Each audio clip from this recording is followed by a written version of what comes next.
Hello everybody, 2 weekends of the regular season to go after this one, and that playoff picture continuing to sharpen up. Saracens are there, booked in for a home semi-final. Sale now guaranteed semi-finalists as well. Leicester will be as good as if they win this big. So what are the teams? Leicester have had a little over a week to digest their Champions Cup exit. Richard Wigglesworth has switched a few things around, particularly in the backs, where his old mate Chris Ashton plays for the first time in a couple of months. He's told us this week he's retiring at the end of the season. Freddie Stewart's fullback again.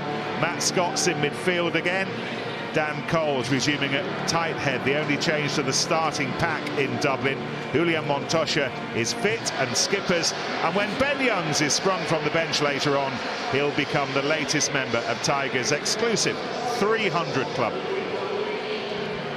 Well, here's an Exeter side that looks markedly different to the one that set off on the opening week against Leicester down at Sandy Park. Changes, new faces, particularly recently.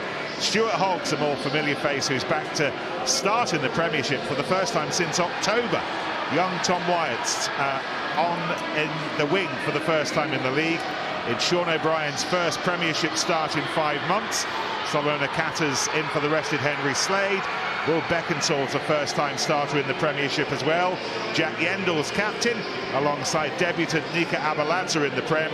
Flanker Aidan Davis about to start in the league for the first time ever. Lots and lots of starters and starters who haven't started for a while, Benny. Yeah, there's some good matchups up front as well. Maybe the obvious one would be Jasper Wiese and Sam Simmons. You've got the all-number 7 battle of the two Welsh players. But for me, it's slightly left field. Cameron Henderson's really been making a name for himself at Leicester Tigers, been rewarded with a long-term contract extension, wants to do the same in terms of forcing his way into becoming a regular for Scotland, and he'll have to get past Johnny Gray to do that. Fascinating battle. I've done the same as you, Ben. I haven't gone for the normal Stewart versus Hogg in the 15 shirt, although that should be fascinating. I've gone a little bit left field as well, more intense. Left wing, Woodburn versus Ashton. Two guys that are in really good form in terms of scoring. Woodburn's very difficult to stop at the minute, and Ashton's just been box office throughout his whole career. If this is his last game at Welford Road, I'm sure he's going to go out in flames. Feels big, this. Feels good, feels very good. Tigers experiencing one of the more sobering Friday nights in Dublin last weekend. Hit for 50 out of the Champions Cup.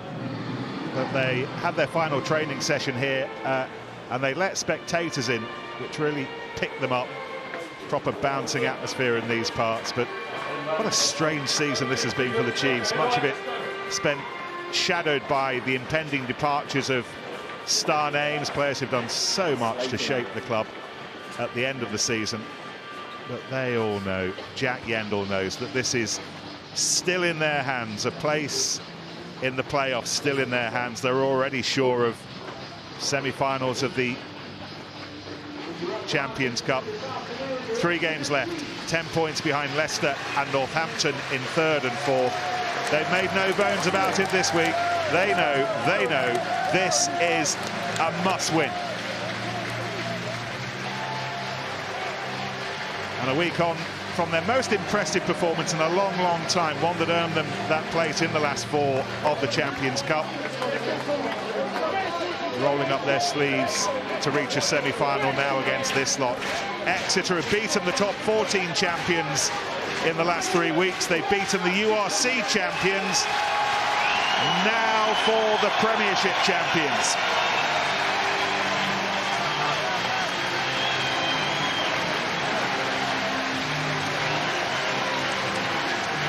And all that matters now for Leicester is this.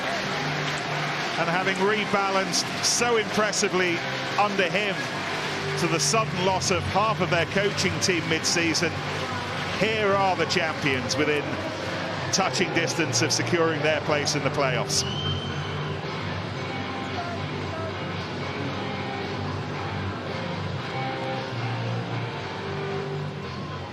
Carl Dixon is our referee. Craig Maxwell-Keys and Phil Waters with the flags. TMO is Andrew Jackson. Referee Carl Dixon, who allows competition at the breakdown. I think there's going to be a lot of that today. How will he run things? Andre Pollard. Still doesn't feel much like mid-April. Still a bit chilly, but it is dry, and this is going to be good. Okay, good to go. Time on, please.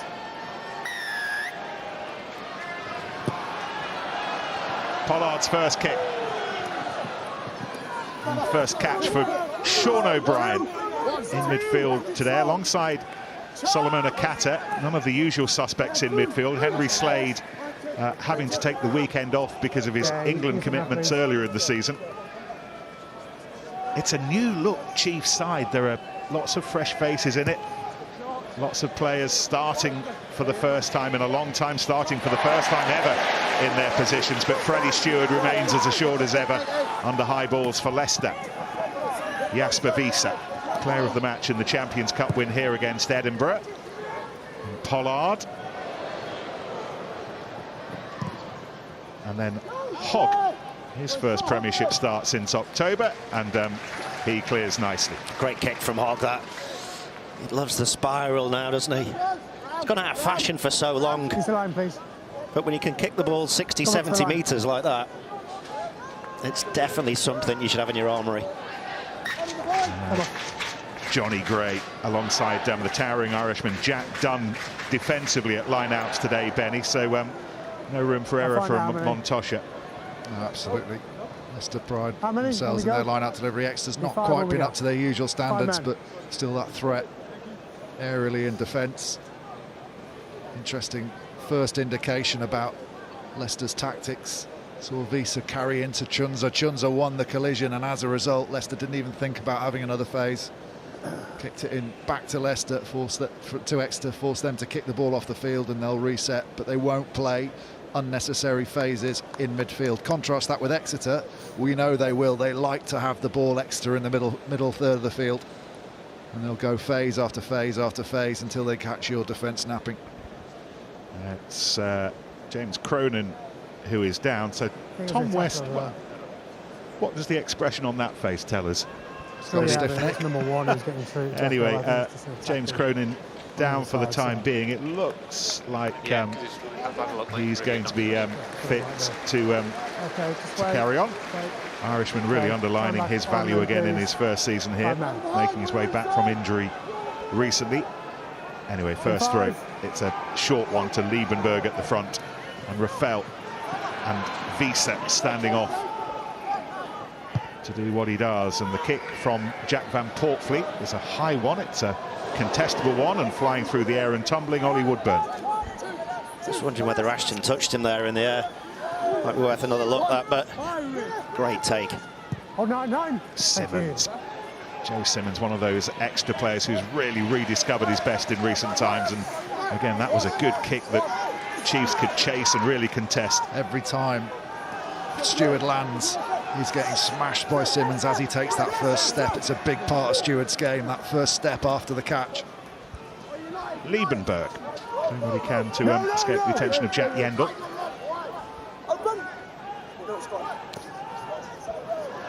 George Martin, his star being steadily rising again, along with Leicester's over the course of the season. If it's clear. I haven't got anything as yet. Anthony Watson doing his best to stay onside, curving his run to be first underneath this in a green shirt, but it's the white shirt of Simmons, Joe Simmons, that claimed it. Here's Woodburn.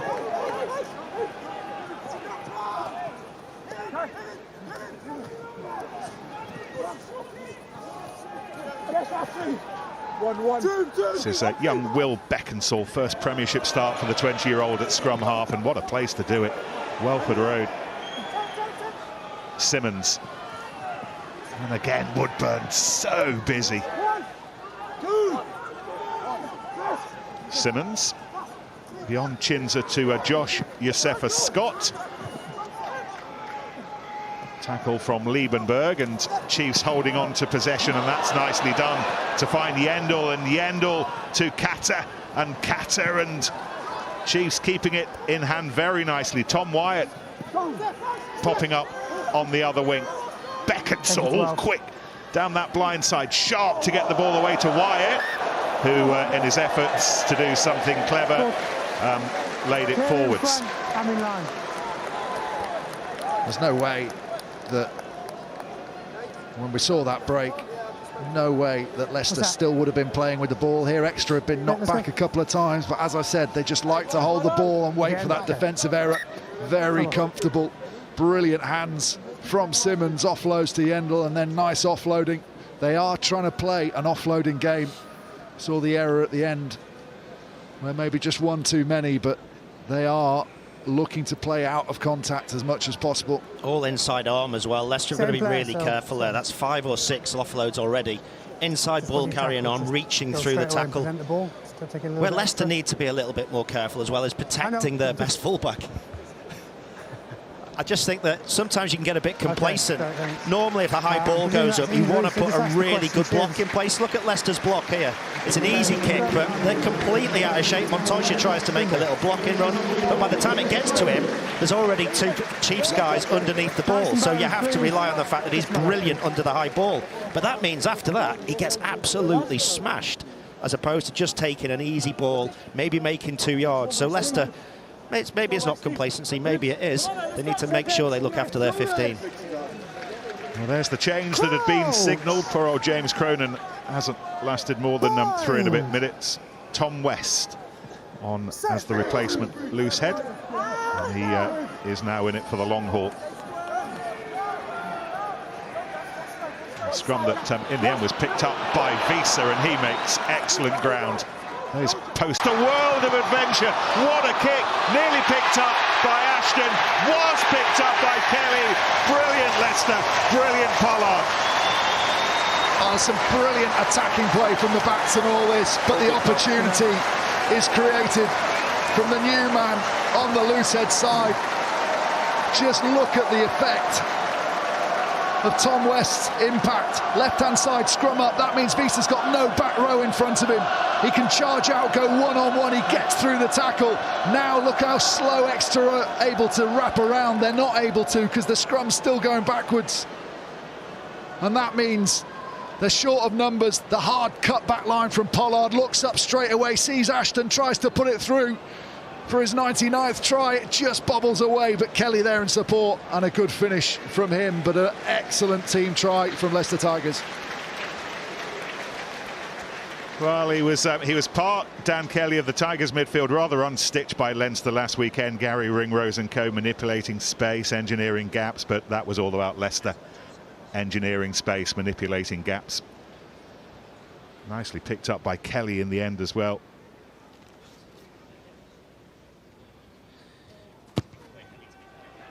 Beautiful kick, 5 minutes played, Leicester 7-0. Just the example of what a really good carry by an 8 gives you. It means you've got defenders behind the ball. There's Joe Simmons. He has to run all the way round and then back into position to make the numbers. That means he gets there really late, loses his feet, and Pollard beats him on the inside. That all stems from Visa's ability to steamroller anyone who's in front of him. You get 5-6 metres in behind, the next phase, it's really easy to attack from.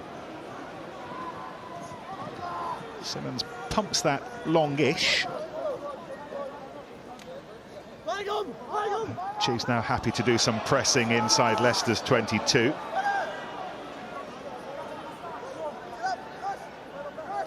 Johnny Gray with the first contact. Yeah, use it now, please.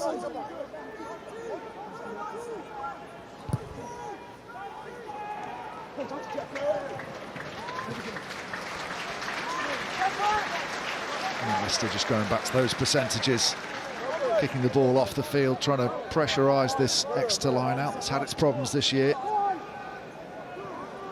That's a good drill to Chunza.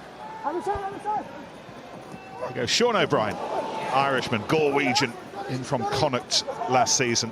First Premiership start for 5 months for him. Hogg, likewise, back in the Premiership as a starter for the first time since the autumn. And this is Davis, Aidan Davis. Janus Kirsten feeling the bumps and bruises after last weekend's quarter-final win. Josh Josefa Scott. And Leicester over the ball, the work of Tommy Raffel and co. And Pollard with ball that was stolen. And now Ashton, enjoying while you can. Oh, it's still an interesting ball, and it's very, very hotly chased by Van Poortvliet, and my goodness, how cool was Woodburn. I'm not sure Woodburn's grounded it. I don't think either of them have, to be honest. Not sure. I think this is going to be a 5-metre scrum. Yeah. Yes. So I'm going to go for question number 3. Not in a credible position to make a decision, so just tell me if it's a try, yes or no. Yeah, no worries. My goodness, Ollie Woodburn will have his heart in his mouth here. He did slow down, didn't he? No, he drops it, doesn't he? Van Poortvliet actually gets his hands to it first and then drops it. I think it's a knock-on against Leicester. Yeah, from the other angle. Yeah, well, it's a knock-on by number 9, Green, first. As he goes. Said he was cool. I think he was completely unaware that Van Poortvliet was there as close, and then panics at the end, but just does enough with that right hand to it's knocked on by stop Leicester. Van Poortvliet picking the ball up. White ball, 5. Yeah, it's in the field of play, yeah. No try. Andrew Jackson, TMO. Carl Dixon, referee. I think Van Poortvliet probably had another stride in there. He could have had a little bit more time. Let's go, lads.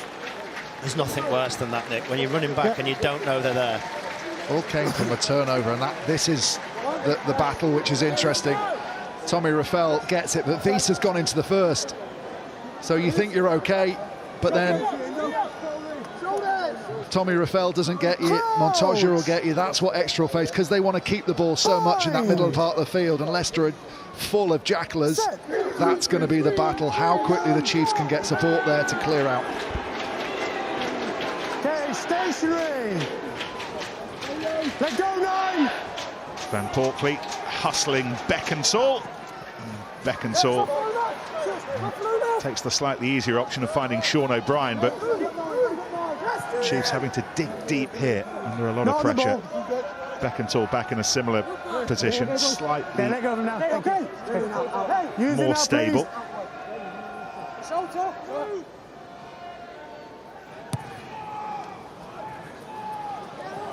And Beckinsale the way. Oh, up in the air, Stewart and Ollie Woodburn looking a little bit concerned. The advantage being played. Ashton kicks through. Van Poortvliet, if he gathers. You know what he does if he gathers. An assist for the goodbye guy. On his way at the end of the season. Not scoring tries just yet, but setting them up for Jack Van Poortvliet. I totally agree with you. I think that's the measure, isn't it? Good competition in the air. The penalty was coming, but was played slightly, but then break down Woodburn's side, and Ashton knows he's going to be got. Doesn't think twice about doing the selfish thing and holding on to it. Drops it onto his foot, perfectly kicked back. He used to do that kick inside so much for Saracens. And because of the chase of the Exeter, the desperation of the Exeter players, they all get caught going towards Ashton. And those players getting up from the breakdown are never going to be able to match Van Poortvliet, who's already running at pace, and catch him up. It's a good score and a best possible start for Leicester Tigers. It's just really clever the way he picks up the ball and runs straight at Woodburn, isn't it? Woodburn can't bite in. And then when he does, he just puts the little kick in from Ashton. He's very close to being offside, but he's just the right side of the law. Pollard's conversion. Leicester 14, Exeter 0. It's almost as if he'd made up his mind to kick that ball rather than carry it. Before he got it, he could see the space that he was, or rather the lack of space that he was running into. Yeah, he knew exactly what he was doing. He very rarely dies in that wide channel with the ball, Ashton.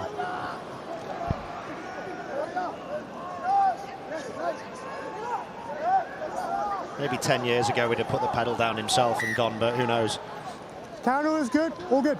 Really interested to hear Richard Wigglesworth talking this week, not just about the quality of his try scoring, but the work that Chris Ashton brought to Union as an ex-league player off the ball, that shadowing, that wingman. It's the kind of thing that we'd not seen that much of before Ashton came in. Well, we hadn't seen many people do it as effectively, but a great coach called Mike Slemon always told me to track the ball on the inside of your 10 and then your 12 and then your 13, and Ashton just made a better job of it than everybody else.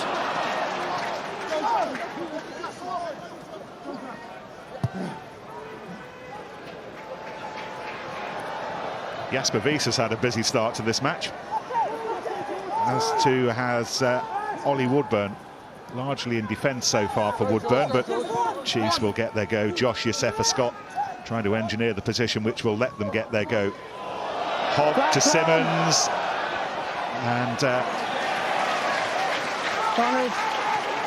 not much room to move in, but it was a high-ish tackle from Watson.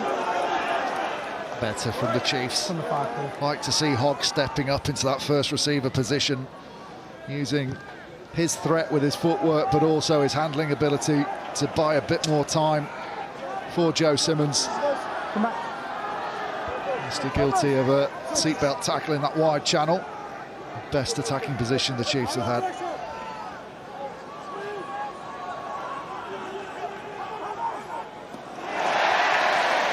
Van Portfleet.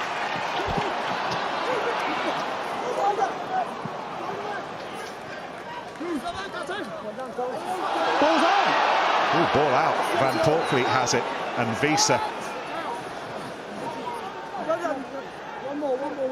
Okay. Use it now, please. Van Portfleet. This is Wyatt switching from fullback, where he was so good last weekend against the Stormers, to the wing today, replacing the injured Jack Knoll.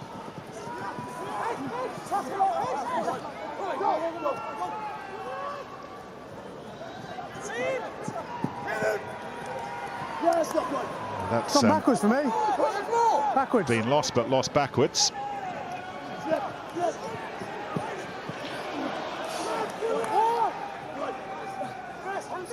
Simmons. Hogg. Little juggle. He then did so well to find Sean O'Brien. No, it's in. Rory O'Loughlin is on, by the way, in Chiefs midfield. He's taken the place of Solomon Akata, who's gone off injured. We'll try to find out what's wrong with Kata in a moment or two.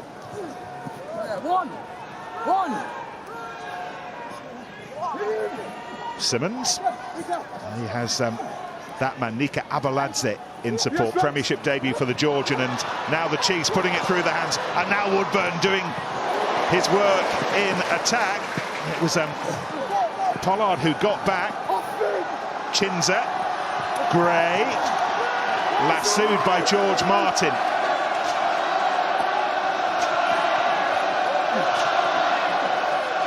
Wyatt acting as the scrum half, and then the ball freer for Beckinsale, who is the scrum half. O'Loughlin, part of the crew who tried to get it rather untidily over the top. Just deemed a knock on because Jack Van Portfleet went with both hands. Knocked the ball up, but brilliant offloading game through the contact. This is where the Chiefs are finding some ability to break Leicester's green wall that's spread across the field. If they can get the hands away, crucial that Pollard goes high there with the tackle to stop the final offload, because I think it could have been a score. Just comes in high, stops the ball being hit away. Stewart comes in and Woodburn can't make the initial pass, but much better from Exeter. And if they can get those hands free in the tackle, there are opportunities. Interesting talking to, there's Solomon Akata. We're told it's a hamstring and he doesn't look entirely happy with life. Henry Slade taking a mandatory England rest weekend this weekend, and that's where it went. Gets played on the floor, doesn't he? Does Pollard go to the floor and then play him now? Yeah, he does. Tongan's only just back fit again. You remember his try-scoring debut against Leicester on that opening weekend. Here's Sean O'Brien, the one remaining starting midfielder. Oh, that's nice, and that's a wonderful run from Simmons. Simmons going around the outside and doing it magnificently. Oh, that's just stunning. He is so good on that hard line back. He watches people's eyes and sees who's looking back at the breakdown, who's not concentrating on him, and he hides himself. So he's going to be hidden on the left-hand side of the breakdown as we look at it. Look at the angle. It's Dan Cole jogging back towards the breakdown, his back turned to Simmons, and he's already through on that line. And once he cuts the line, his awareness of where the defenders are in the backfield, he's obviously got oodles of pace and acceleration and power, but it's doubled by his brain power and his knowledge of where the angle is, where the weakness of the defender is. Gets away from Van Portfleet, wrong foot to the next man and finishes off. It's the perfect response for the Chiefs. And a historically significant try, his 59th all told in the Premiership. Draws him alongside the great Neil back. Doesn't earn his side 7 points, but it's 5, and it's a much needed 5, and it was a brilliantly taken 5. Goes right between the two front rowers, West and Cole, both trying to get back into position. Not got their shoulders square, facing what's coming towards them. Knock on.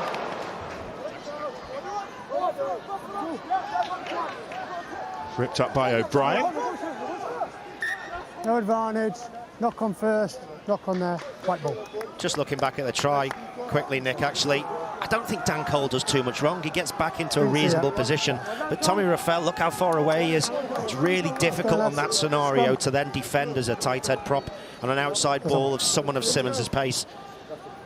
And then the little break on the inside. It's a wonderful finish, isn't it? Was it West or was it Raffel? Well, someone's getting the blame on Monday. Just to my left, please. One of those two. To my left. Yes. But it's just the speed of ball. If you get that quick ball like that, you get Beckinsale in underneath the breakdown and the ball away, sub 1 second almost, and then the pace of Simmons coming onto it, defensively, you're going to be in trouble. Two wonderful Premiership forwards in Neil Back and now Sam Simmons, and they are joined numerically for the time being. Simmons still has 2 and a bit games to go before he heads off to Montpellier at the end of the season. Maybe more than 2 and a bit games if Chiefs can lever their way into the playoffs. Simmons a much better player though than Neil Back, isn't he?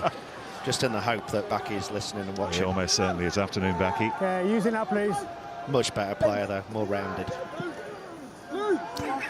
Trying to think how many tries Neil Back may have scored like that. The bulk of them were, I think it's fair to say, the bulk of them were off driving mauls over the line, weren't they? Benny, you'd have been part of them as well, I suspect.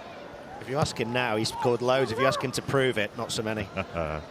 Anyway, back to today. This is a bouncing ball that needed to be swept up. Swept up, it was by the fullback, but just a little bit too over-eager 23, but 10 on the wrong side. From the Chiefs. It was Simmons on the wrong side. Yeah, Simmons makes the tackle. The jackal's fine from O'Brien, but referee's so hot on making sure the tackle has cleared the route for the support players of the attacking side. Would have been a difficult clear out anyway because Leicester were having to go back to it. It's a really good example, that, Ben, isn't it, about how quickly players get over the ball now. They're backing off, and the moment that you're ready to present, somebody's already got their hands on the ball. The speed of players to get into the jackal position is just amazing nowadays. We'll get it. As you said, Benny, it's one of those areas that Leicester have given so much thought to this week, that breakdown. They're happy for Chiefs to have so much possession, but there will be times when they'll say enough's enough, we've got to compete for this. Chiefs can go through 17 phases. Well, there's a turnover. But if they lose it on the 18th, it's still a big win for Leicester. 50-22 is on. Simmons with the 50-22 on, but didn't meet the 22 line because it was taken by the fullback, who is frustrated with the quality of his clearance. Talking of momentum shifts, it's certainly shifted in this game, hasn't it? Chiefs now back on top in terms of who's got the momentum, who's got the flow. You need to capitalise, you need to take every opportunity. Sets Exeter up for another attacking set. Lots of ball in possession, they will hope. Leicester suspecting this week they'll have to make 60 more tackles than average over the course of this 80 minutes against a Chiefs side who do hold on to it that much more than most others. They're already on 59. No Leicester contest. Yosefa Scott. Tom West having to roll away and does well not to concede the penalty. Arms out. Now there is a penalty. Off feet. I think it was Jasper Wiese who's been picked out by Carl Dixon. Simmons, Hogg, Chinza. The only option on this right-hand side. Watson clearly the quickest to it, but penalty being played. Just going back to that tactical battle. It's not just the pick-and-go game from Exeter and through the middle. Watch how Leicester are desperate to stop this getting into a wide game. really hard line speed to stop them getting out the back to Woodburn. That is crucial, because although Exeter will go through phase after phase, Leicester feel if it's narrow between the 15s, they've got a chance for the turnovers from the likes of Montoya. If they get wide first and then they go back into that momentum pick-and-go game, it's much, much more difficult for Leicester. So that's why first phase they're trying to jam up as hard as they can into the outside centre channel and stop the Chiefs playing out the back. Leicester scrum coach Tom Harrison ready to chat with us, but we'll let Tom watch this latest defensive set from his side. Chiefs pressing again. They've got themselves back into this contest well, having conceded 2 early tries. Beckinsale fishing for it. Leicester are gumming it up, more than gumming it up, holding on to it. Was it Liebenberg who was there? Yeah, Raffel in there as well. Yeah, Tommy Raffel also. Straight through the middle. One of Exeter's problems actually is, although they're winning line-out ball, the quality of how they're setting it up, that includes ball off the top as well. We saw the last line-out hitting the floor before it was picked up from Beckinsale. Just those little half hesitations gives Leicester a chance to get in, and on that occasion, on the driving maul, if you don't set perfectly, the Leicester players will try and crack the gaps between jumper and lifter, and then they'll get through onto the ball, and you're in trouble. Tom Harrison is down ready to chat with us. Tom, I want to go straight into your head. Put us in this scrum. What do you want from your 8 here, from your 9 putting it in? How do you get yourself out of this situation via the scrum? So look, I want a decent engagement. I want it in the air, so it's not 50-50 to go down. And then we've got to work right for Dan Cole. And that's worked out pretty well, I'd imagine. Yeah, it's okay. It was okay. Can we talk a little bit, Tom, about an area that might not necessarily be your expertise, but Austin and Ben have just been talking about trying to keep it within the 15-metre channel, stopping Exeter's wide game. Is that something you've chatted about as a group this week? Yeah, look, I think Exeter, they play a lot of phases, and so you've got to get off the line against them. I think where they're getting joy at the moment is if they come back inside to actually attack towards the inside of our ruck. So I think our 1, 2 and 3 man can actually press harder to try and squeeze them so they can't come back in. So we're going high on that edge, they're going to force them back in, but we're not actually finishing them off. A quick injury update. What do we know of James Cronin? It'll be grand. I think he's just taking a knock on that first tackle, but it'll be good. He's a tough man. All right, great chatting. Cheers, Tom. Cheers. No, get out, 3. 3, get out. Thank you. No. Raffel goes in, extra bit of weight, and then Portfleet whips it to Kelly and Pollard, and now Stewart. Oh! It was crying out for the pass to Ashton. It was such a lovely pass from Pollard into Stewart. He's away. It was almost too easy the way they got round the corner. He went in and the final pass. 3. He won't want to see this one again. It's the quality of the drive, pulls in all those, look, all those white shirts getting dragged in towards the drive, and that's what Stewart spots. He's close to Pollard, and then he's going to drift on him as the ball comes out.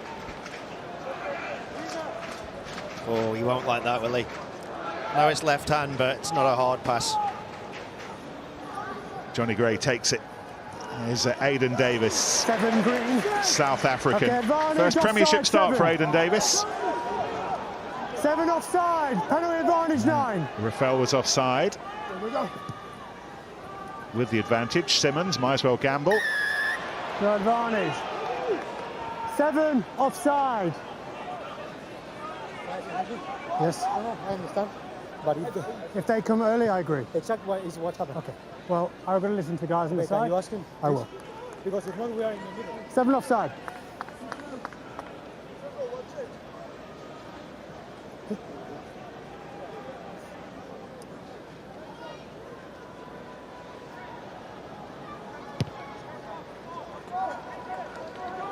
All eyes on the Chiefs line-out drill now.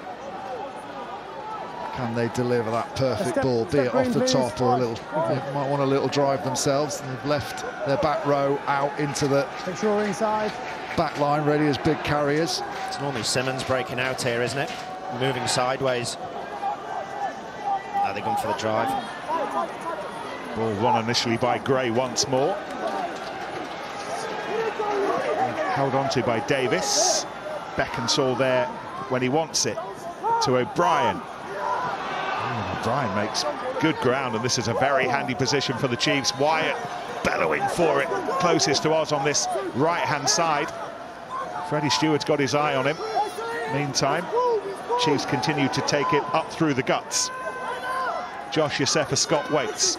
Took it standing still, and Leicester were onto him quickly. Ball went forward in the tackle. It'll be a Chiefs scrum.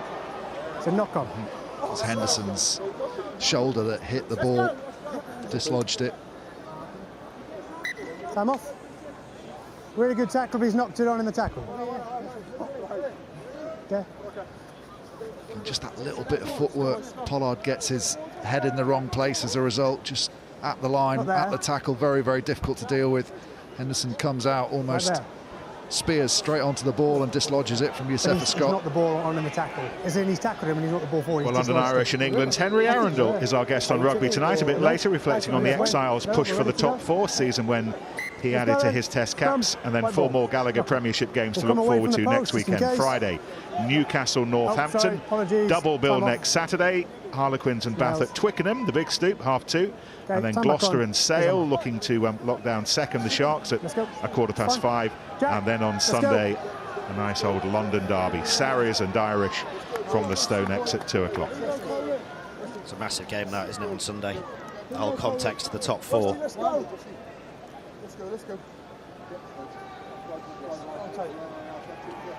Yeah, Irish currently 5th, 2 points behind Northampton and Leicester. They have a game in hand over the Saints. Exeter 8 points behind Irish, 10 points behind Northampton, 10 points behind Leicester. Got to win all 3 remaining games, the Chiefs, against Bristol and London Irish in the Premiership after this. And they're pressing here. And it was an important tackle from Scott, momentarily slowing things up, but Exeter still asking questions with Johnny Gray. Questions in a Scottish accent. And now a New Zealand one with Yosefa-Scott.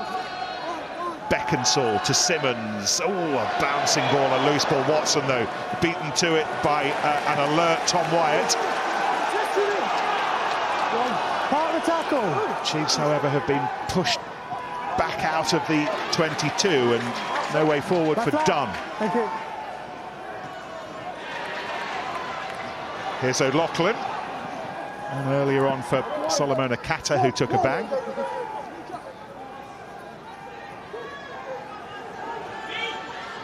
Wyatt to Dunn. Welshman David Jenkins not with us today. Woodburn. Oh, into Watson. You could see his attempt at the strip. Oh, he got his fingers on it. But he got his fingers on it beyond the ball, according to Carl Dixon. So it's a Chiefs penalty. It's worth another look, this, I think. It's a good hit from Watson. He releases. Does he go to the floor? Yeah, left hand first. Yeah. Well done to Carl Dixon there, because a lot of refs would have just ignored that. Very difficult to see when it's the far side of the ball.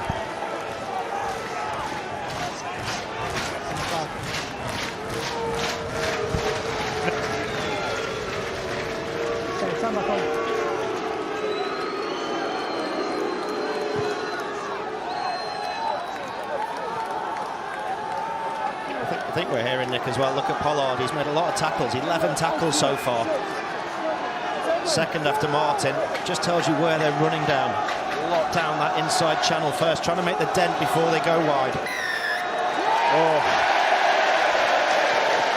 Well, it's been a really good period of play for Exeter, pressing regularly, but that's a frustrating end to the latest one.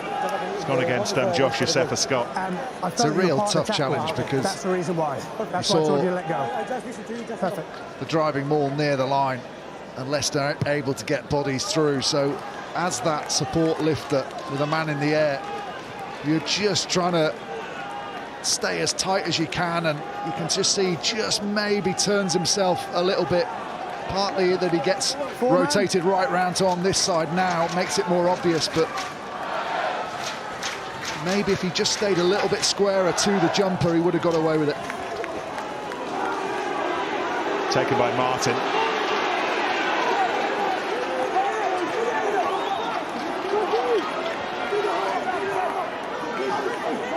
Rafael has it under control. It's a worry this for the Chiefs, how easy Leicester are getting metres in this area with their driving maul. Lots of metres, and now a penalty. I think it's again Youssefa Scott for swimming around the side of that maul. And Kelly, he's driven on the strength of the man. Goodness me, and needed Aidan Davis and all of his might to bring him back. Woodburn wasn't far away. Be a yellow. And now Stewart, and now Ashton.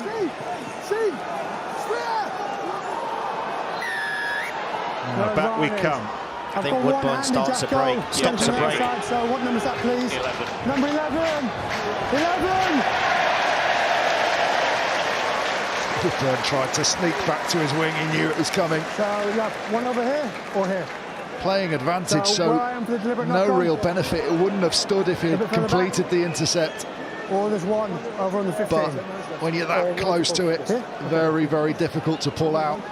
Deliberate knock on. Crikey, that's hard, isn't it? Because I cannot imagine you in that position doing anything else. You've got to go for that ball, haven't you? My arms would have been about 2 metres away. You've seen the difference in the length of our arms, but it's not good news for the Chiefs. Leicester have got the best performance against 14 men. They normally score 10 points. Look at that, way ahead of even Harlequins. They really take advantage. You expect them to start in the first 30 seconds with 3. He's got his right arm bound, clearly left arm on the player. Then he's gone onto there. The worry. 2 hands.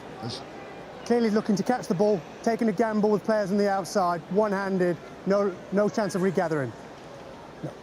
One of the problems that the Chiefs face now is obviously that drive. Is we did a bit of analysis before of the missed Bouncing ball to deal with, which is dealt with by Gray.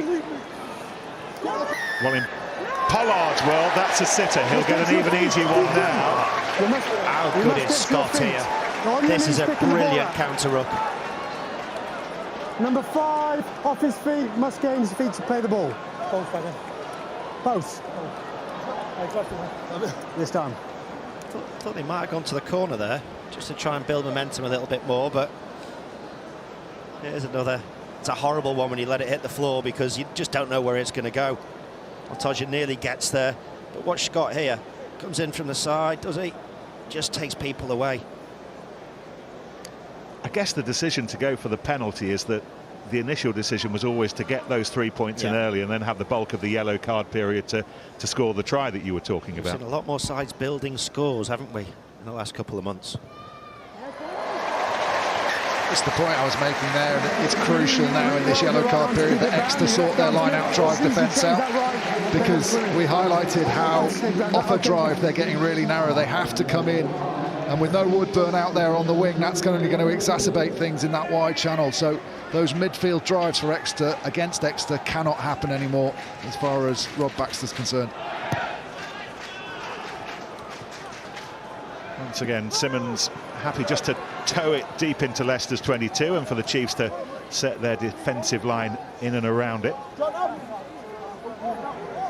Okay. Nika Abaladze. Use it now, please. In his orange and yellow boots, the Georgian, fortnight on from his first Chiefs run out in the Champions Cup. Georgian test prop. There's a Scotland test fullback.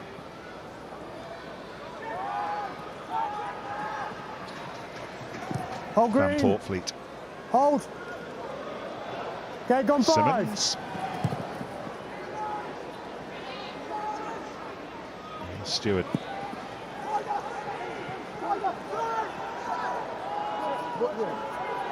Use it, please. Martin. Ollie Chesson, by the way, gone for the season and possibly into the start of next one. Nasty injury for him. Pollard, the pass kick, it might actually in the end be taken nicely by O'Brien, and it was, and it's a run in for Simmons unless Ashton can get back. Oh, Simmons did brilliantly to get it away to Hogg, and a man down. Chiefs has struck. Yeah, on it. Well, what a finish that is, and it all comes from the one-on-one battle in the air. Hogg in support at the end, gets the try, but risky to go crossfield, no covering behind. Scott doesn't get behind. That means when he takes the ball cleanly, and boy does he do a good job, O'Brien, of taking that. The offload's perfect as well. They've got 4 white shirts in and around it. Was he in touch? His feet come up. Yes, Oh, he's in brilliant play. field. That is outstanding. And then Beckinsale aware of his support. Simmons with the beautiful alley-oop over the top. One of the easiest tries Hogg will score. What a response to the yellow card that is. Oh, yeah, he knows.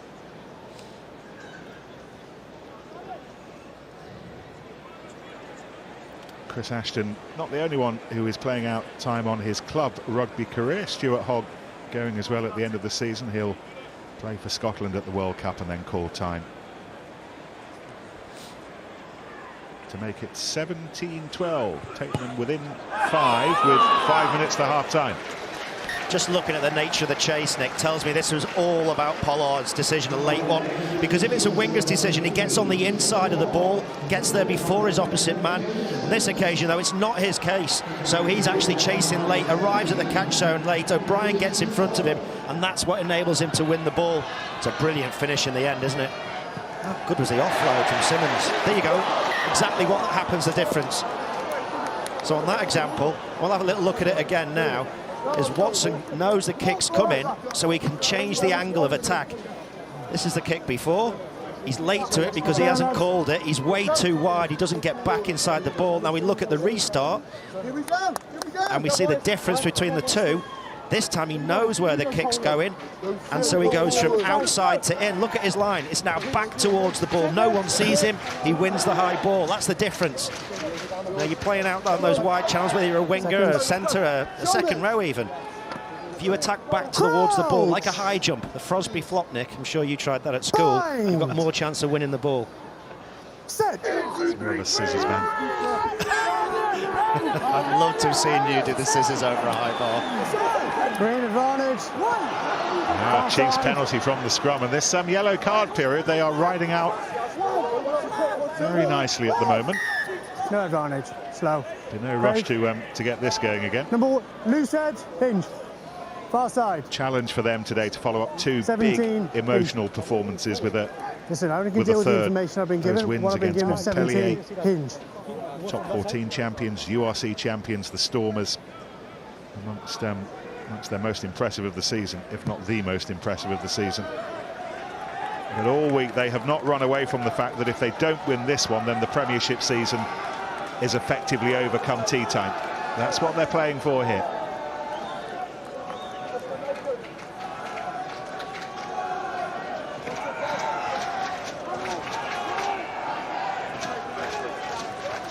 Captain Jack Yendall, one Jack for another today. Over the top, whose ball is it? Tapped back by Gray, just got there ahead of Montosha. Davis, wide pass to Hogg. Beckinsale to Chinza.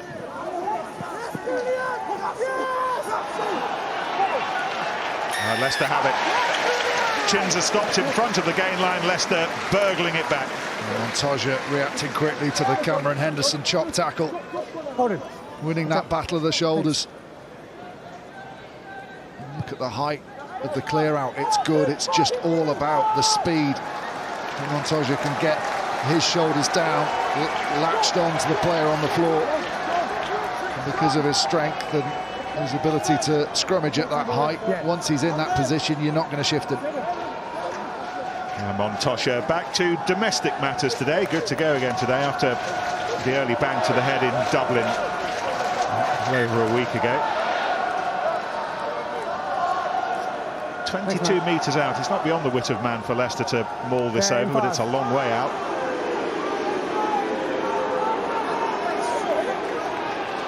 They're giving it a crack. Henderson in the middle of things, busy furthering his education this season. Accelerated while Steve Borthwick was here. Time to use it. The Chiefs have done well to put the brakes on, and Leicester will have to attack from outside the 22. And again, another kick from Pollard that might cause Leicester some danger. Simmons with a kick of his own, being chased by Hogg. Kelly working hard to beat Hogg to the ball, and then Hogg over the top, off his feet, couldn't help himself. Leicester have the penalty. Yeah, 2 mistakes there.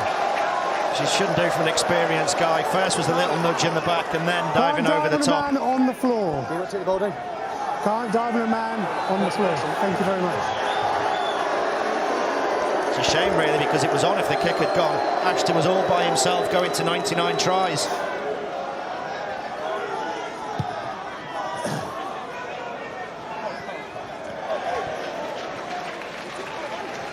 Still can't dive on him. Might have been the second time in quick succession, though, that Andre Pollard kick led directly to a Chiefs try. Still drive in the 22. This is an area where Leicester really have had some games. They want to make another one here, try and force at least a penalty. Liebenberg to Wiese. A couple of South Africans connecting. Abeladze's found himself in a very handy position for Exeter. Eventually has to give up. It was not Abeladze, however, conceding the penalty. Leicester with the advantage. Kelly. Oh, Pollard away quickly. Ian's done it again. Was that a deliberate knock on? Dan Kelly's going to ask him, the TMO, to have a look through the referee. He's done it again. It's definite clear knock on. O'Loughlin on the wide channel. Left hand. Oh, yeah. That's worse than the other one. No, it's Rory O'Loughlin. Okay, we've got time. He's the last man as well. It's another break. Close. Okay. Well, Chiefs have only just got Ollie Woodburn back from his yellow for the deliberate knock-on. Now, what about this? Carl, we need to take a look at this. There's an overlap on the outside there. I think the deliberate knock-on. So you're going to show me a deliberate knock-on by an Exeter player with an overlap. Is that correct? Yeah, that's right, Carl. Okay, so just the number with for the deliberate knock-on. 23, so just put it on the screen just so we can clarify there's an overlap. So Christian Day of the RPA so we've got on Twitter this weekend asking for suggestions on how the game might be improved. My suggestion would be this conversation is broadcast over the tannoy. Okay, so you can change if you want to. Everybody inside this ground can hear it. Or at least the decision. Yes. At least a clear, as they do in the NFL, a clear relay of what they're looking at. Then they could cut it and have their conversation. What the referee doesn't need is a load of booing and whistling while he's trying to communicate with the TMO. So they can explain what they're looking at and then come back with a decision. Exactly.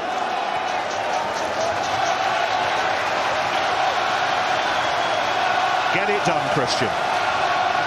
Get it done. Anyway, Leicester back up, a man up. Time up at the end of the first half, but still time for this.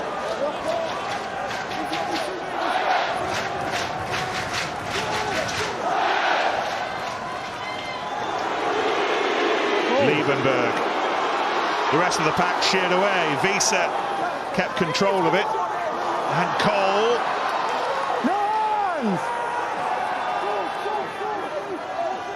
Tigers hunting for some meat just before half-time. Wiese.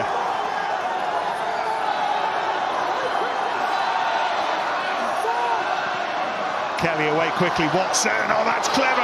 Ashton chases. Number 99. Number 99.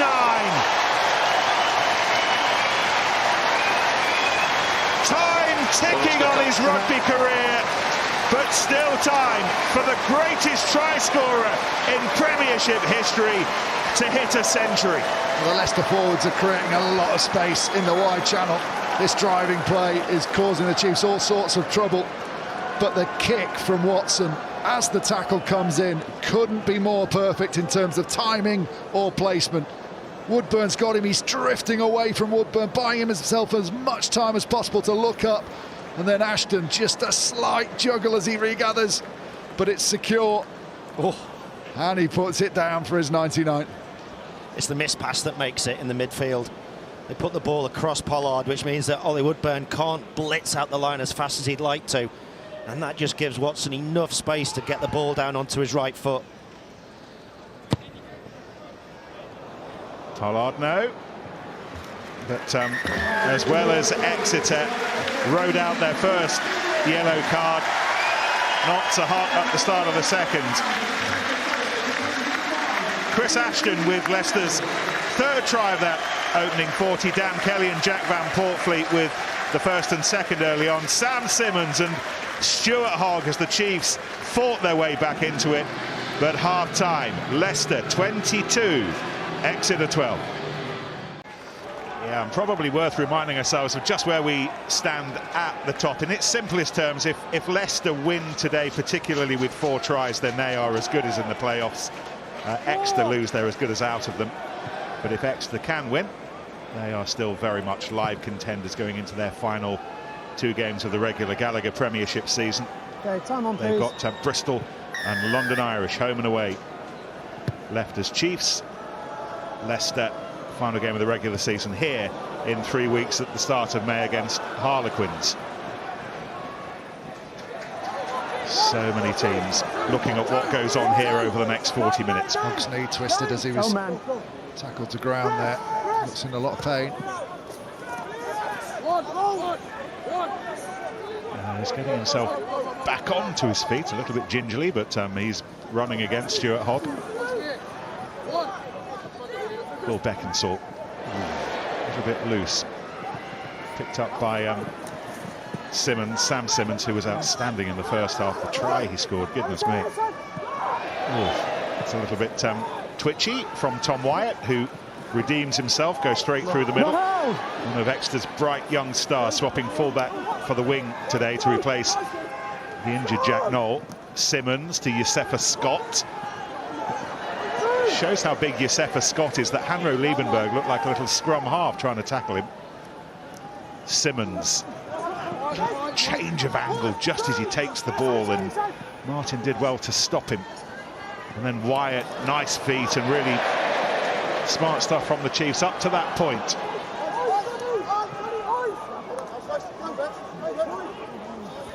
Really important intervention from Watson.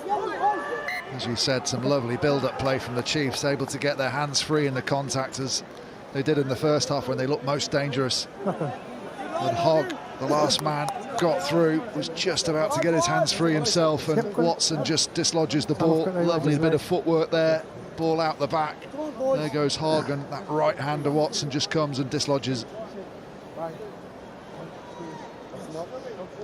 Yes, I might just do his less. Do we know where Anthony Watson's going to be playing next season? Has that been confirmed yet? Have I missed something? I mean, you'd imagine with Ollie Hassel-Collins and Josh Bassett coming in from Irish and Quins that it's highly likely he won't be a Leicester player, but we've not had confirmation yet. Go to Cast and have a little look around Cast and having French lessons. I think there's. Is that the rumour? I think so, yeah. It is now. If not, let's just. It's fine. It's out there. You've done it. Austin Healy, world exclusive. I heard he's going to Birkenhead Park. Okay. Don't think that's happening. No, you never know. Great club.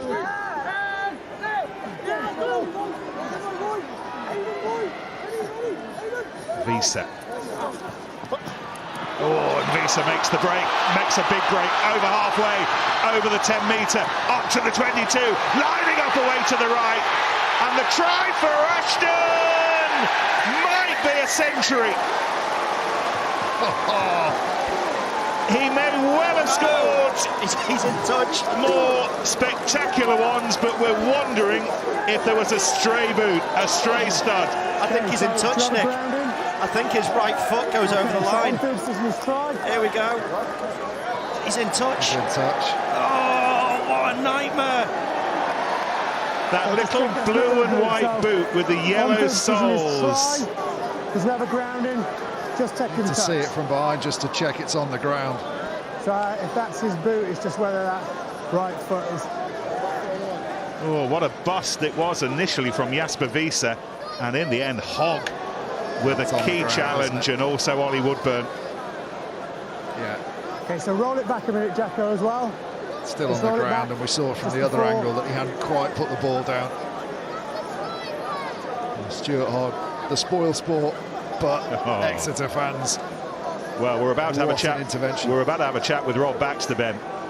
Rob Baxter will be off his feet at the work of So Hogg. there's not a try. We've got to look at the actions of White 11. And Woodburn as well. Timing on the man and potentially stopping a try. Ooh, So, however, do we Ollie have a try, Woodburn. Jacko? No, we don't. The foot is in touch. Okay, so the foot is in touch. Now we're looking at the actions of white 11 from the other angle. He's diving on a man on the floor. Yeah, but he's trying to stop a try. Being scored. No, but Okay, mate. he can do that. Yeah, but before... It's a brilliant tackle from Hogg. When does he land? Is the player already on the Let's floor? go have a look. So Jacko needs to have a look at that. Both on the floor. Yeah, come on, mate. Well, it's just worth throwing into So this he's mix that dived on Ollie the Woodburn's floor. already had a yellow card. Ollie Woodburn, for me, has done Whether nothing he's wrong pushed there him at into all. touch. Great So just tackle come from here, Hogg. space, please. That's not illegal. Now he's on the floor. He's allowed to do what he wants, so he's not diving on him. He's putting his hand under the ball. Because it's not over the line. That's what the referee's saying. I don't agree with you. I think you should be able to. Yes, he dives on the man. So we're looking at a penalty try and a yellow card against... Oh my goodness, well, wow, it's a yellow card, it's a red card. Yeah, because a probable try would have been scored. So it's 11, which will mean it's a yellow going into a red card. Oh my goodness. Carl, Yes, just the hold, thing please. for me, mate, is I don't know whether his actions have actually prevented the try or whether he's already going into touch. I agree, he dived on it. Okay, so then that's what we need the high angle to look at this then. If his actions have pushed him into touch and stopped a probable try being scored, then we're looking at... He undoubtedly encourages him towards the touchline with his weight. You can't So argue he's with moved that. him towards touch. Do we agree on that fact? Do we agree on the fact that number 11, by diving on, has driven him towards the touchline? That's factually correct. Are you on that? So then we're looking at a penalty try and a yellow card against 11, which would be a red card. Okay, so I'll explain this. Okay, so come here, Julian. So what we have is obviously the player diving in. He's on the floor. 11 can't dive on a man on the floor. He's already been tackled. By what he's done, he stopped a probable try being scored by pushing him into touch. So it's going to be a yellow card and a penalty try. This player's already been yellow carded, so it'll be a red card upgraded. Are you not the... It's tackling? Like, Doesn't matter. He can't dive on a man on the floor. But what is he supposed to do there? Unfortunately, under law, what he can do is nothing. He's just got to leave it. Unfortunately, yes. So, He's explained the 11. law there. But for me, I don't think he dives on the man. I think he dives on the floor first. My goodness, pick the bones out of that. What a huge moment in the race for the playoffs. And Ollie Woodburn red-carded for the first time in his long professional career. And here's why. It's a brilliant break from Visa, and then he does exactly the right thing. He gets back outside to the support. Nice little pass here. And then they give it early enough. I think he dives on the floor first before he dives onto Ashton. You can't do that. You can't play a man on the floor. So I'm like Yandel was saying, what's he going to do? As a player, every instinct is to do that. But unfortunately, under law, that's where we're at. as the referee's saying, unfortunately, under the law, that is they're the laws. Let's get Rob Baxter's perspective. Rob, what are you seeing? What are you thinking? Well, I think, like I said earlier in the week, we're a game who have got myriad ways of destroying games of rugby, haven't we? And I think that's probably a perfect example. The referee feels his hands are tied. That's the rules of the game. Again, we're dropping into this scenario where every bit of punishment we try and create is about taking players off the field, and I'm not quite sure if we don't need to find a better way of either policing the game or finding rewards for good bits of play or whatever, because Ollie Woodburn's done nothing intentional there. He's just, but that's a human reaction. There's nothing dangerous with anything he's done, and he's going to have to take no more part in the game. That said, you know, I have been pretty pleased over the course of the game with how we played. I mean, that moment now has skewed where I think we were at 22-12, which was pretty happy, and we weathered a couple of yellow cards pretty well, and done some good territorial things and scored a couple of points, and probably feel a bit unlucky we haven't been a bit more decisive with a couple of other moments. Could you just talk through the mechanics of replacing a winger? How do you deal with this now? Well, now we're going to have to decide in the next couple of minutes whether we stay with a full pack of forwards when we get through the yellow card, which I think we probably will in this game. And so we'll just work around as we would now, covering the back three with a kind of exaggerated pendulum. But we'll play, you know, with that man. Almost certainly we'll play with the man down in the backs. All right, Rob. Thanks for hanging around for us. Thank you. Thank you. Bye. Thank you. It's an interesting decision, that, actually. When you look at the carrying numbers of the back row for the Chiefs, they're not very high, apart from Simmons. Davis has only carried 4. Schindler's only carried for 3. I'd go the other way. They want to play wide. It seems to be their only way of beating Leicester this afternoon. They'll probably take one of those 2 back rowers off, probably Davis. Double jeopardy, isn't it? Yeah. You're given the the 7 points anyway. If Ashton hadn't gone into touch, Exeter would still be playing with Ollie Woodburn, even if he does the same thing. Whipped away by Scott. And now Watson. And Chiefs desperately shuttling back, a man down, and Watson surfing his way through. Oh, there aren't many waves in this part of the world, but Watson was on one just then. And now Kelly, and then Stewart away to Martin. Ball went forwards, and we can all take a breather. Really interesting listening to Rob Baxter actually earlier in the week talking about that self-same situation where red cards can skew games. I think he's much more in favour, Benny, of not necessarily Ollie Woodburn not being sent from the pitch there, but Chiefs being able to replace him, whether that's up to 10 minutes or 20 minutes. So it's not such a big full stop at the end of someone like Woodburn being sent off. There's no perfect answer, because otherwise we'd have come up with it already. That's the issue, and they'll always get a situation where it doesn't feel right, and this doesn't feel right because it was a player desperate to get over and stop a try being scored. Not overly cynical with what he's doing. He wasn't going, oh, I'm going to go and cheat here. He's half taken off, not knowing how quickly the player's going to land on the floor. But if we chop and change every law for every scenario, we're going to be in a complete mess. So I don't know how do you give more points for a situation like that, but the players allowed to stay on the field. I just don't know, and I don't think it's a simple answer, and that's why we haven't come to it already. I still don't think he did anything wrong, and I'll defend that. He dived on the floor first rather than the man. He slid with both of them, and then he played the ball as he got towards the line. We'll have heard Rob talking with us about the options that he has up front, and they've already freshened up the pack. Fresh lungs, fresh legs. Jack Inard, Marcus Street on to replace Nika Abaladze and Josefa Scott at prop, and Jack Inard the hooker for Jack Yendall, Scott Seo and Street on, and Ross Tuima on in the back row for Aidan Davis.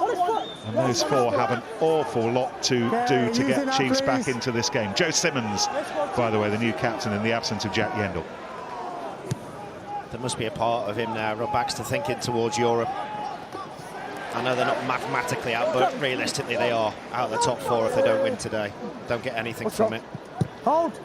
We've not mentioned yet either that bonus point securing try for Leicester could be a big one as well. The fourth try, the penalty try, the bonus point securing try. Not mathematically through, but they'd have to have a 99-point turnaround in their last game, which would mean Northampton would have to win by, say, 50, and Leicester would have to lose by the 49. So mathematically, it's Leicester in the top four. If it stays this way. If it stays this way. Get out the blind! Get out, I know! Okay, using that, please. Tom West's had a longer afternoon than he was expecting. The replacement Loosehead on as a replacement early on for the injured James Cronin for Leicester. Beckinsale underneath it and escapes the grasp of Raphael, not Dan Cole, however.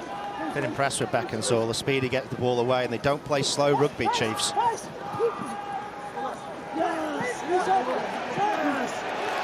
Oh, Leicester have the penalty. Just watch the technique of Raphael here. Why some players are better than others and more natural as a jackler. It's always a ball first focus, so he'll get his hands on the ball, and then once the hands are on the ball and he's won that race, he'll adapt his body and adapt. Just looking at somebody who's getting really annoyed with not giving his 100th try. Watch Ashton here. We've just been tracking him in the last few pieces of play. Look where he sets off, Nick. He goes all the way in front of the ball. He's thinking about the break. He's thinking about that 100th try. He's about 15 metres in front of the ball, waiting for that offload. Ironically, then the ball comes all the way back to his side and leaves Martin in hope of space. If he'd have just stayed there, he probably would have galloped over, but if that's his last chance to get the 100, it's going to be harsh. Was it Don Bradman who was left on an average of 99 test match runs? 99.4, Lord Aid of Statshire tells me.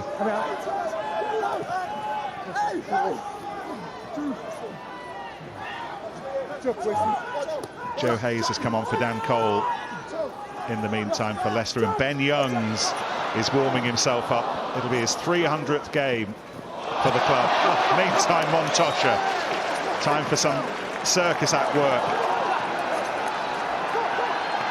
Van Portfleet, and then slipped away, and here we go! Ashton, the sharpest tool of all time in the Premiership's box, has his 100. Ashton, the Premiership centurion. You can see what it means to the players as well. The only thing it lacked was the splash. I thought it was enough space there to give us the splash to finish off with. Brilliant pass on the wide channel from Pollard as well. What a dummy from Montoya to set up the momentum as well. Just audacious.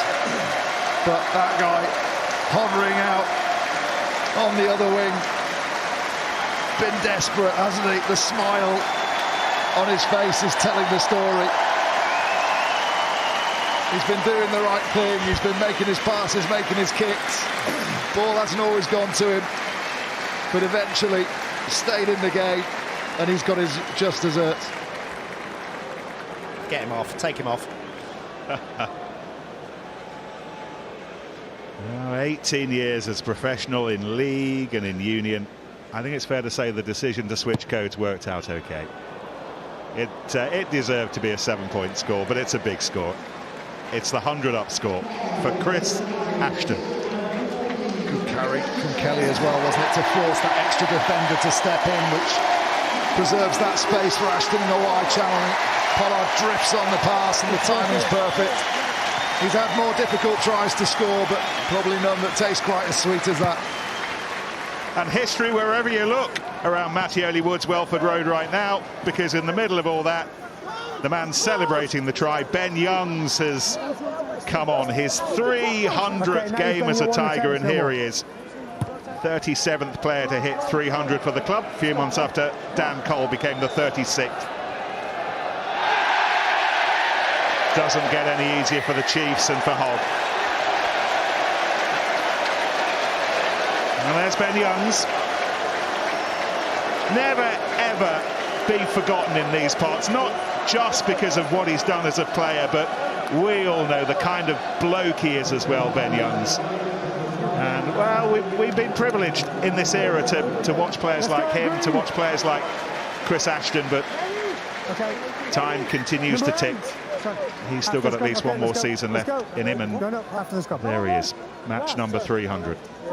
Not just the numbers though, Nick, you know, the quality of his play. I think he redefined the ability to attack the fringes as a 9. The angles that he picked with his shoulders, particularly when he had another couple of yards of gas as well. He was electric. 5 or 6 years ago, he'd take quick taps, he'd go through the corners, he'd take on the fringes, always breaking between guard and bodyguard.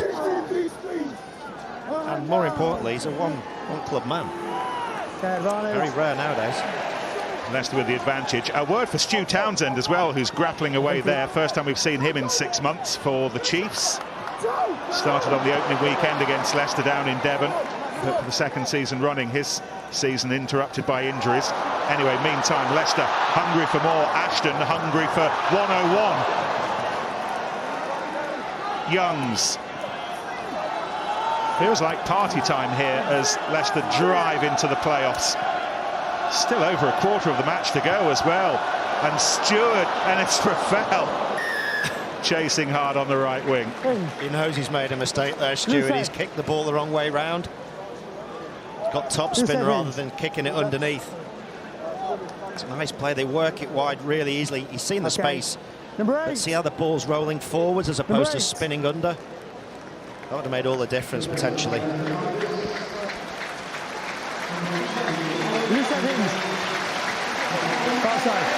Now the applause is for Jasper Wiese, Benny, who's had another colossal game. 2 amazing breaks through Joe Simmons' channel from the back of a scrum.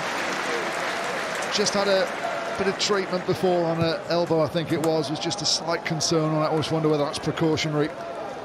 Leicester maybe feeling like the majority of the work's done. A long time left on the game, but don't want to take any risks. Cracknell, similar style player.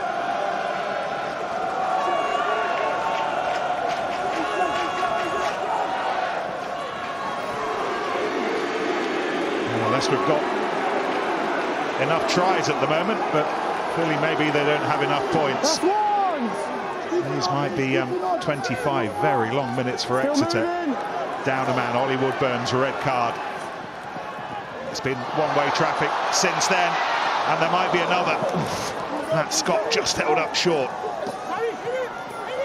Ben Young's in there. Be a reasonable time to score a try. Inard over the top, trying to shore things up. Exeter busily, desperately sandbagging around their try line, but not enough sandbags. George Martin over the top. Leicester beginning to run riot. As soon as they get that momentum, Leicester, it's so difficult to stop the tidal wave for the Chiefs. Scott does so well to get half through, stays on his feet, spins out the tackle. Chunza does an amazing job of making a try-saving tackle, but the Chiefs maybe commit a few too many bodies on that last breakdown. They can't get out, they're all lateral as they're coming across rather than a head-on tackle, and George Martin doesn't look like the most powerful ball carrier in the world in terms of his body shape, but I can assure you he always dents the line, he always gets through and wins the collision. You can see how tight they are. They have to be, they can't afford to not be tight, but as soon as Leicester spot that, one pass away and all those players are side-on tacklers.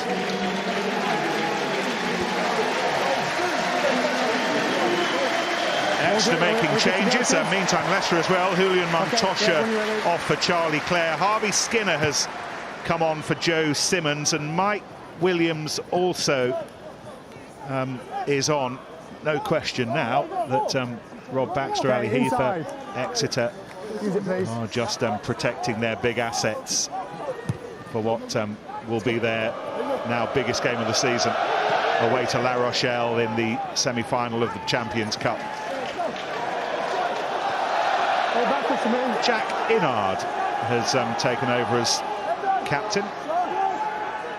Third captain of Exeter's match. First was Jack Yendall, and then briefly Joe Simmons, and now Jack Inard. Hogg lays it back, and Skinner's pass was dropped by Sean O'Brien.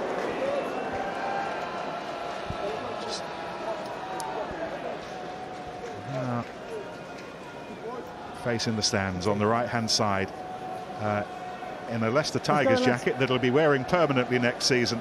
That's Dan McKellar, the Australian, who is sitting next to Leicester's chief executive, Andrea Pinchin. He's over here saying hello, talking to Richard Wigglesworth, the rest of the coaches. Carla, his wife, isn't far away as well, just getting used to life in Leicestershire. Not yet directly involved in any of the coaching, just getting a sense of what it feels like, and most importantly, house hunting. Where are the posh areas to live in Leicestershire, Oz? Oh, I wouldn't like to say, but you get a bargain in Rutland, where Austin lives now since he moved in. House prices have dropped significantly, mainly because there's none left to buy. Leicester with the penalty. Young's away quickly. Chip over the top. Watson chasing hard. Battling with the bumper-sized Ross Tuima. 17 up and out the scrum. Benny had a little cheeky look in his eye when we saw next season coach, because on the other side of Andrea, I think, is Contaponi. Yeah. What he's doing here. Well, there are Argentina players. Yeah. So just keeping an eye on him. I'm told his presence here is not related to Dan McKellar's, but Austin's in speculative mood today, so you know. I wonder what they're talking terms. What I would say, and I'm not sure that we've said it often enough, Andrea Pinchin has done a brilliant job, helping to resettle a club who could have been totally holed mid-season when they lost Steve Borthwick, Kevin Sinfield. And it's a brilliant story as well. Andrea used to work in the ticket office when we first got here. Worked all the way up through the club. Brilliant story. Did a fantastic job, like you said, Nick. After what was probably the darkest period in the club's history. Bit of a mess off the field, mess on the field. Really stabilised everything. With the help of the owners as well, has to be said. Toms. Let's keep our break feet up, please. Same again. Let's His new go. captain, Jack Inard, he's recovered from a bang to the ribs to involve himself again. It's the first time we've seen him since he helped push the Chiefs towards the Premiership Cup final in success that day against Irish. Crouch! Just thinking for the Chiefs now, like you said, Nick, looking forward to La Rochelle. Their style of play will actually be really suited when they play La Rochelle, apart from their tight game, Benny, where we've seen them get pushed around a lot today. Townsend's deep searching kick. Freddie Stewart reclaiming the number 15 shirt from Mike Brown today. Stay! Back to the Chiefs 15. Hogg. Still only 30, but as we say, retiring after the World Cup. Decides that life has more to offer than professional rugby union. It's Mike Williams, once a Tiger, before he headed to Bath and signed for Chiefs in January. And here he is once more. He really found his Premiership feet with Leicester here. Little no-look pass from O'Brien. No Slade, no Witten, no Devoto, no Hendrickson today. It's a new look Chiefs midfield from the off, and even more so now. Here goes Watson, pivoting away, carouselling away, and he finds Stewart. Kick the best option. Townsend shepherds it towards touch. He'll hope for some help from the touchline. In the end, he had to do the work all on his own, and boy, might have put Hogg in a bit of bother. A lesser player would have been in a bit of bother, but how brilliantly has Hogg done there, right up to that point where he gets shoved back. Chiefs are playing without a 9 because as he released that pass, Stewart melted poor Townsend right in the rib cage. He's back in it now. It's away by O'Loughlin. Here's Skinner.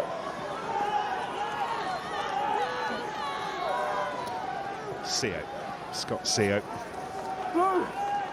Ton of test match experience during his Wallaby days.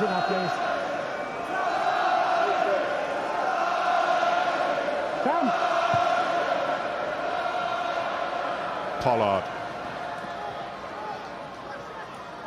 Ashton still with us. To Watson. And he's got Scott away to the left. And Leicester finding holes. Big Devon holes now. And they are piling towards the 50. It's just that space and the wide channels are able to find. Obviously got the extra man, but Exeter here, very narrow chase. You see those players at the back not working particularly hard to get up and get into that channel, which would allow the pacier backs to drift over and be more towards Anthony Watson, but he had an option either side, didn't he? Had managed to isolate one defender in that wide channel. Ashton on his inside, Scott on his outside.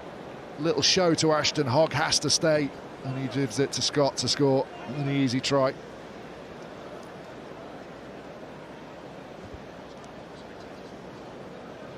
Restored to midfield today after missing the last fortnight with an injury. Now amongst the try scorers, converted by Pollard. Leicester have run away with it in this second half, largely on the back of the red card, but it's 48-12. What I really like about this try is it's just two simple wide passes.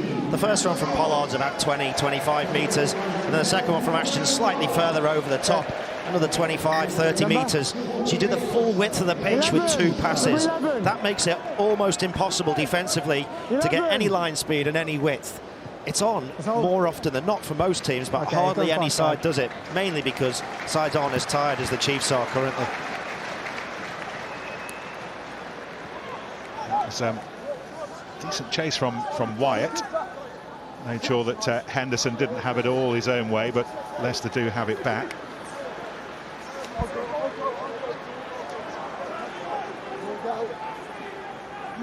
Okay, use it now, please. Well, this is now the most points Exeter have ever conceded away in the Premiership. Shipped 45 here a few years ago. And then Townsend chases his own kick. This would be some return to the colours, but the ball will beat both replacement scrum halves. Chiefs, obviously, the game's done now. They need to find some sort of energy from somewhere, just for their own psychology ahead of what they might face in the next few weeks. Step out. Charlie Clare, replacement hooker. In 5. Actually played the bulk of the quarter-final in Dublin.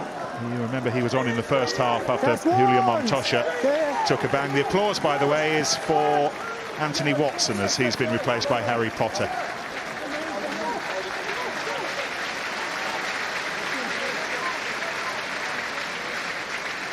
Ball is out. And into the outstretched arms of those on the Crumbie Terrace. 16. The kick from 16. Youngs as Watson takes his seat. He's been a good signing, hasn't he? Always likely to have been when he left Bath, but he's absolutely fulfilled what we expected of him here.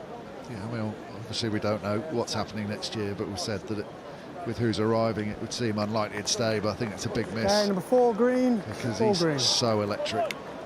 He's had that good run of injury-free play, and he's got right back to his best. Whoever, if he doesn't stay here, whoever does pick him up, he's picking up a quality player. George Martin's day is done, to be replaced by him, Eli Sneyman. And Jimmy Gopperth on for Andre Pollard as well. I think it's going to be 5. 5? 5, yeah. 5 numbers. Okay, time Leicester have got one more home game to come here against Harlequins in the Gallagher Premiership, but this is beginning to feel like the last home game of the season. Absolutely dominated affairs since half-term. Here goes Cracknell. Impressive impact off the bench in difficult circumstances last Friday in Dublin. Much happier circumstances here. Okay. Thanks. And there's Gopperth, who gave it everything. Just hold wide. As did Hogg. Stewart.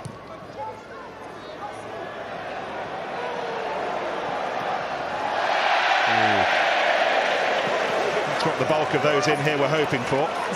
Toro Harvey-Skinner under a lot of pressure, and Cracknell just straightens things up for Leicester. Chiefs looking to turn him. Chins are doing what he could do, but Young spins it away to Gopperth. Beyond Sneyman, that's gone forwards off Potter. Files is over. Knock on. Scrum or line. What Rob Baxter won't want is to lose Simmons before they play La Rochelle, because his ability in the wide channels could be a huge bonus for them. Scrum. Yeah, Rob Baxter will hope that... Okay. Let's go then, lads. Yes. He will be let's go. down with the crew at the Stade Marcel de Flandre. Let's go. Stability, please. Stability. Yeah, bro. Give us a platform. One. Last 5, let's go. Let's go, Joey. Let's go. Shoulders. Let's go.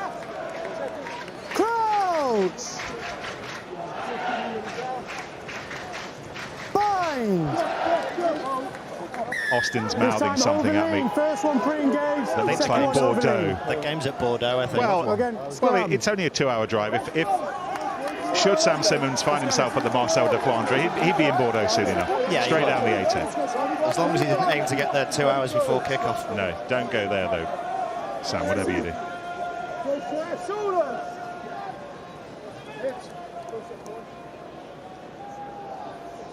Crouch. You ever turned up to the wrong ground? Bind. I've forgotten that I was doing a game once. Set. Got a call at about 5 o'clock with 2 hours to spare. Anyway. Exeter conceding the scrum penalty. Blue says lost his shape. Come out. There's, Joe Hayes sprung off the bench once more, week after his 50th start for the club in Dublin. I once set off to a East Midlands derby, Nick, and went to Northampton. when the game was here. Only realised about halfway there. Use the line, use the line. Jack Dunn trying to get this defensive line out, sorted out. And one by Sneyman, who just lays it back on a plate. Ollie Cracknell not far away. Leicester hunting what would be an 8th try. Rafel's there. Youngs looks like he's going to use it. Kelly would be the first recipient. Here he goes. Oh, just runs hard into Skinner. Tackle now, let go! Set up another little green island from which Leicester can launch another attack. Hayes. Henderson. Clare with his arms out. Rolls it up to the 5-metre line. Off they go. Ashton and co still hungry. Okay, release now. Rafael takes a step backwards. Tom West closest, and it is West who was fed by Cracknell. Leicester still treading on the door. Kelly, away it goes. Ashton has another. That's the way to bring up 100 and do more than 100. And he's doing a Contepomi with Felipe Contepomi in the crowd. He's doing what the great Argentinian did back in his Bristol days. Try number 101, and with a very wide view on history, the magnificent Chris Ashton. He's got a good habit of being in the right place at the right time. Lovely ball over the top from Gopperth. Another simple walk in, but the celebration, anything but simple. Has made that little lad's day. Joining him in the stands. He might be in those stands for good next year, but he's going out in style, isn't he? I think the kid's like, that's my seat.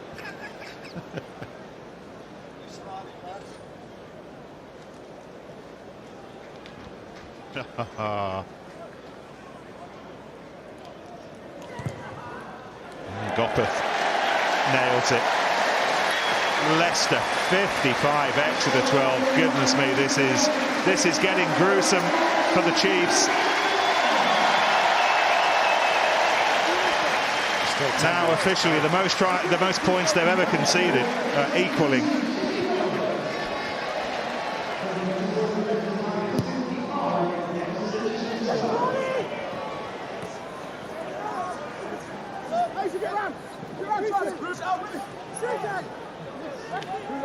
Okay, use it now, please. Yeah, just to underline, 55 points, equaling the number of points that Sale put on them 9 years ago at Edgeley Park.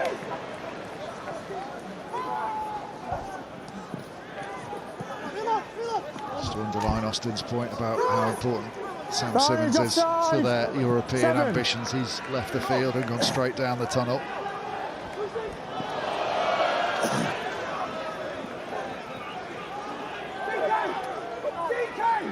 Done.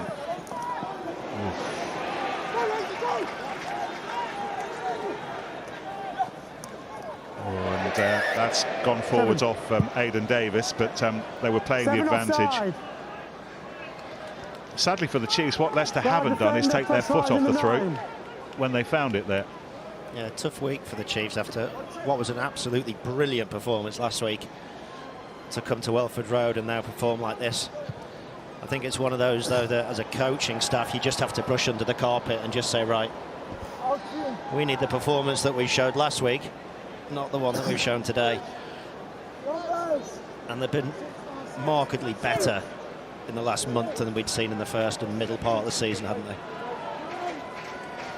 I still think they've got a good chance against La Rochelle.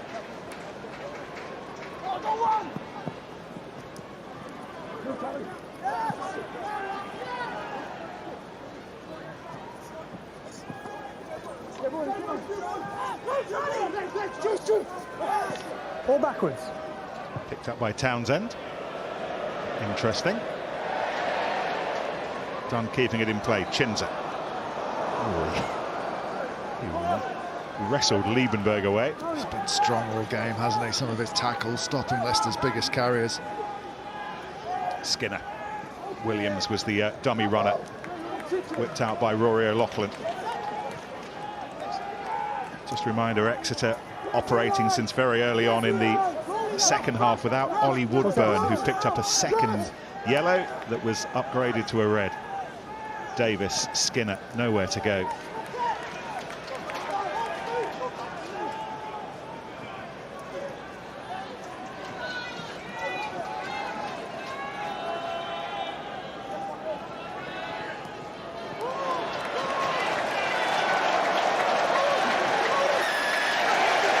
Just been relentless. Green and relentless. See the energy that Leicester get from catching players in behind. Their defence has been really strong. It hasn't always been tested how Exeter would have wanted them to. Some of the unforced errors they've made have hampered Exeter getting into any sort of flow. Use the line. Use the line, White, please.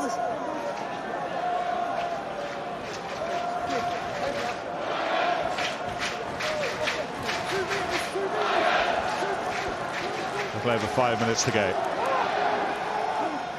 Chris Ashton still prowling on this far right-hand side, but all the action, all the muscle remains on the left.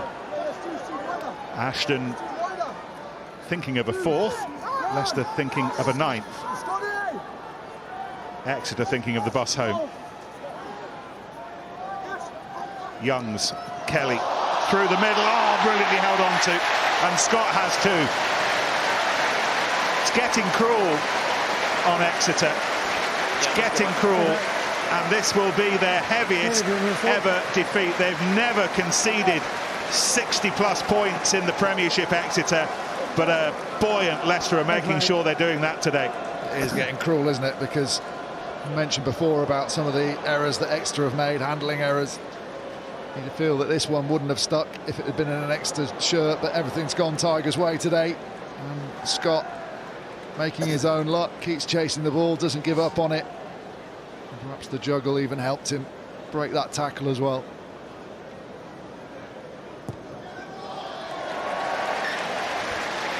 (62-12). The gap is 50. Yeah, it's a byproduct as well of when you've had to make so many changes in the second half. They're enforced because of the red card and the couple of yellows that they've had. You've got guys playing out of position against centres that have had a very good afternoon. Kelly and Scott played very well today.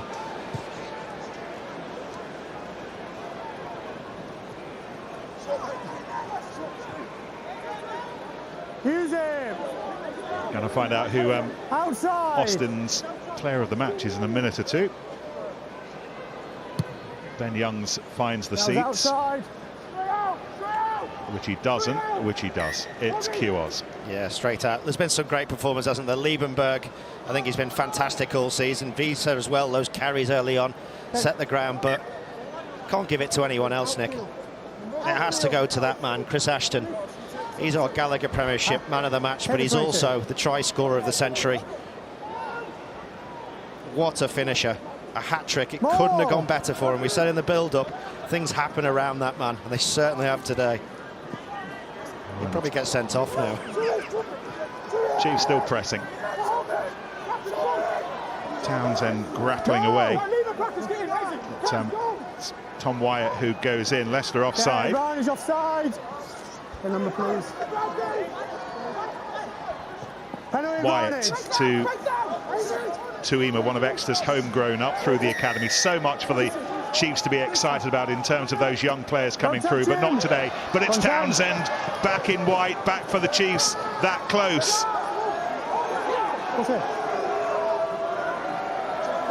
Hands and feet. Tuima's there, drives his huge frame towards the line. Tom Wyatt as well, not far away. Chinza goes in. Marcus Street will pick up and have a go on his own.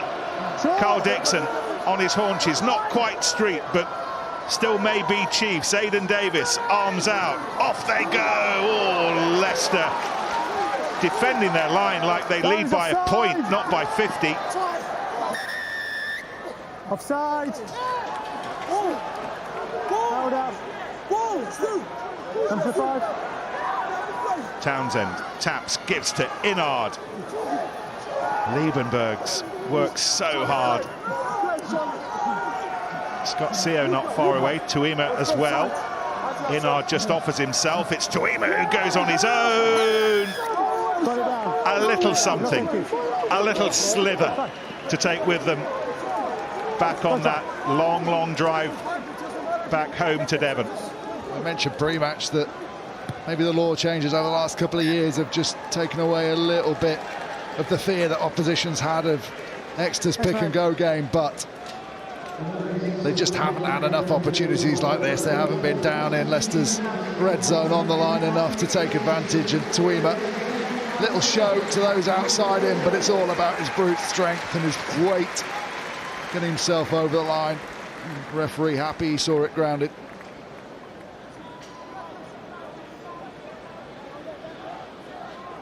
The quick conversion sets Chiefs up with the outside chance of securing at least a losing bonus point.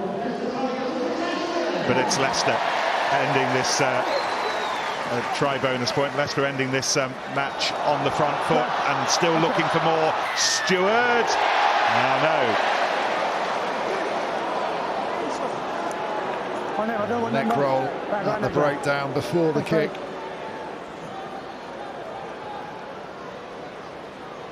I think it was Potter, wasn't it?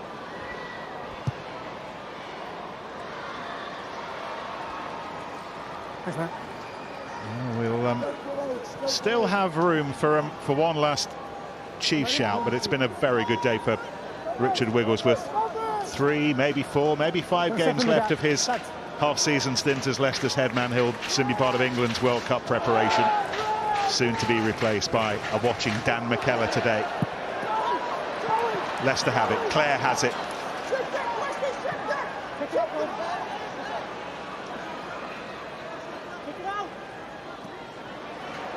Gopeth to end it. Exeter out of the playoff chase now. They can put all of their chips on the Champions Cup. Leicester's title defence goes on. Expect to see the champions in the playoffs. Not mathematically quite yet, but realistically, absolutely. And the headline act, once again this afternoon, Chris Ashton, who ends the day on 101 Premiership tries. Final score, Leicester 62, Exeter 19. There's a lot to be said for finding your form as you come into the champion time of the season. And Leicester are certainly doing that. That Leinster game aside, they've really started to build momentum across the field. Good power game, the driving mauls went well, the set piece went well. Very good at the breakdown with the jackal. Very difficult to play against the midfield because of the number of turnovers. And then they've got finishers around the side. They're looking like a champion side, and that was a champion performance. I think from an Exeter point of view, obviously, it's pretty much, you'd imagine, the league gone now and focus on that European huge game for them. The big concern is their away form. They've looked fantastic at home in the last couple of rounds of Europe. Can they recreate that when they're on their travels? Lots missing. They'll hope some of them come back in time for that game. But it's a big confidence bash to their ambitions, because how you rediscover that momentum after such a big loss will be very difficult for them. Yeah, an historic day for so many people down there today. A record-breakingly bad day for Exeter. They will have better days. Guaranteed 3 games left. Bristol and London Irish home and away in the Premiership, but it'll be La Rochelle, the big one for them now in the Champions Cup semi-final. Who knows for Leicester where this season will end? They have won it 62 points to 90